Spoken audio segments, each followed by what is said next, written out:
Combien de personnes prennent la peine de documenter ce qu'elles font? L'entreprise que tu es en train de développer là, est-ce que tu as les données? Si je te demande là actuellement, nous sommes le 11 juin, ton chiffre d'affaires depuis le 1er juin jusqu'au 11 juin, c'était combien?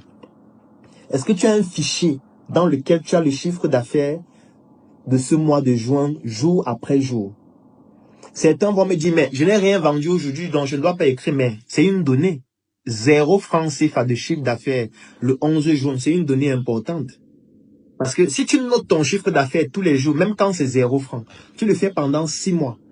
En analysant tes données, et là l'intelligence artificielle peut t'aider à le faire plus rapidement, tu vas te rendre compte que, hey, je me rends compte que durant l'année, lorsque je demande à l'intelligence artificielle de tracer une courbe de mes dépenses, il y a un mois de l'année durant lequel mes dépenses augmentent de 40%.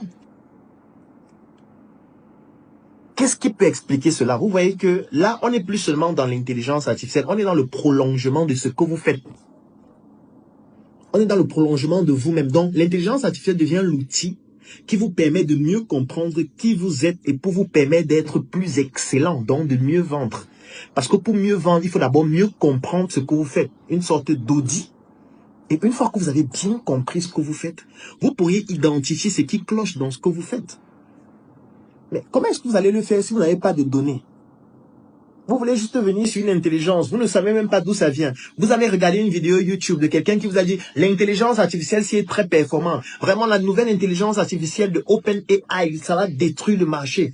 Te voilà qui a déjà téléchargé, te voilà qui a déjà payé un abonnement, pour ceux qui payent même. Parce que pour ceux qui utilisent gratuitement, eux encore c'est plus grave, eux encore ce sont des moutons. Parce que quand je vois quelqu'un utiliser une intelligence artificielle gratuitement, pour pouvoir augmenter ses performances dans son activité personnelle ou professionnelle, je comprends que c'est un idiot. Il ne comprend absolument rien du tout. Il est en train d'utiliser un outil qui est bridé, qui va même... C'est même mieux que tu n'aies pas d'outil, c'est mieux que tu travailles seul. C'est mieux. Parce qu'au lieu d'utiliser un outil qui peut être plutôt dangereux pour ton activité, c'est mieux que tu le fasses sans outil. Et c'est donc ça le véritable problème.